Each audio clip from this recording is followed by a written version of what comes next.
Hi పిల్లలు, non veg అంటే ఎవరికి ఇష్టం ఉండదు చెప్పండి.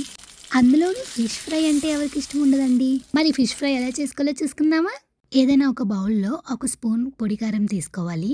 అలాగే ఒక spoon salt, half teaspoon ధనియాల పొడి, జీలకర్ర పొడి, గరం మసాలా, పసుపు, మిరియాల పొడి, ఒక స్పూన్ అల్లం వెల్లుల్లి పేస్ట్, 1 లేదా 2 స్పూన్లు కార్న్‌ఫ్లోర్, అలాగే హాఫ్ నిమ్మబద్ద రసాన్ని కూడా పిండుకోవాలి. అలాగే ఒక స్పూన్ ఆయిల్, ఒక స్పూన్ వాటర్ కూడా వేసేసి మొత్తం అంతా నీట్‌గా కలుపుకోవాలి లంప్స్ లేకుండా.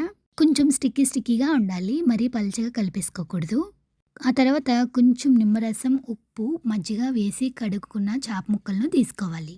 ఇలా అయితే నీచు వాసన రాకుండా ఉంటాయి. ఇప్పుడు ఈ ముక్కలనేవి ఒక్కొక్కటిగా తీసుకొని మనం తయారు చేసి పెట్టుకున్నాం కదా మసాలా అంతా కూడా పట్టించాలి.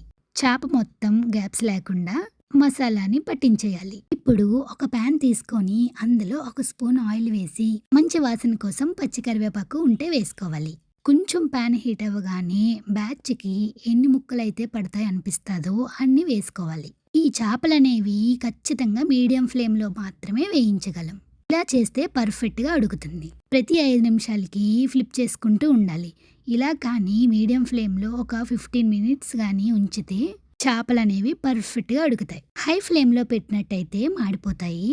అలాగే లో ఫ్లేమ్లో పెడితే ముక్కలనేవి క్రిస్పీగా ఉండవు. సో ఇలాగా బ్యాచెస్గా వేసేసుకొని అన్నీ కూడా వేయించేసుకోవడమే. టేస్టీ అయిన చేప ఫ్రై రెడీ.